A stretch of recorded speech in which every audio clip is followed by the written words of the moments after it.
doctor, there's the health department. I'm like, yeah, I'm dead. So as I'm sitting there, they're asking me all these questions, wanting to know who I've been with in the last 10 years, what drugs did I use, and I'm looking at them like, there's only one person, I'm gonna kill him when I get out, so I'll be back. I don't do drugs, so I didn't understand. So I'm explaining to them, and I have the letter in my hand. So the doctor is sitting there saying, well, we just wanted to tell you that you're HIV positive. So when you're told that, it's one of those things where you hear it and the Charlie Brown teacher goes, womp, womp, womp, womp. That's what I heard. I saw their mouths moving, but I didn't understand what was being said. So I sat there and they're waiting for me to, I don't know, act a fool in the office, but I'm still trying to digest what was told to me.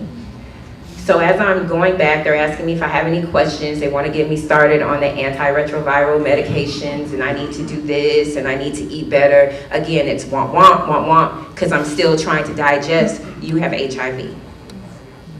I go back to my bunk, and I'm crying, because I'm like, I didn't get HIV from having sex. I didn't get HIV from doing drugs. I got HIV from a tattoo. So I'm thinking in my mind, I have 12 tattoos.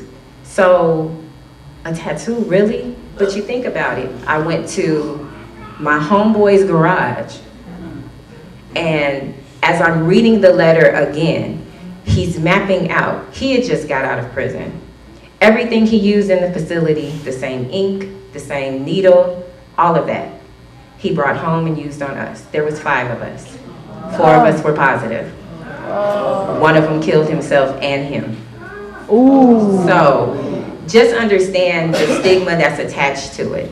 I called my mother. I'm like, Mommy, you need to sit down. And she was like, oh, now what? So I'm like, I have HIV. I didn't hear anything. You only get 15 minutes on a phone call.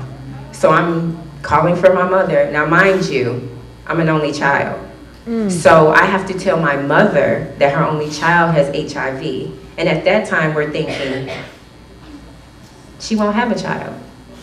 So the first thing out of her mouth is, oh no, those doctors don't know what the hell they're talking about. You getting another opinion. I'm like, how am I supposed to do that in prison? Not gonna happen. You don't need to take those medicines. You can have herbs. I'm in prison, Mommy. How is that gonna happen? Didn't digest with her either. I know in her quiet time, it bothered her, I'm sure, because it bothered me. So from that point on, I knew I wanted to live, because I wanted other people to know that I've never had an STD in my life, so I get the one that takes you out. I want people to know that African American heterosexual women, we're the highest. Doesn't matter how you got it, we're the highest. We've surpassed all the other ones, and it's sickening. The hardest thing was getting out and telling my children. Now God knows, I'm a piece of work, they know. But I had to sit them down, and I have grown people. My baby boy at that time was only 19.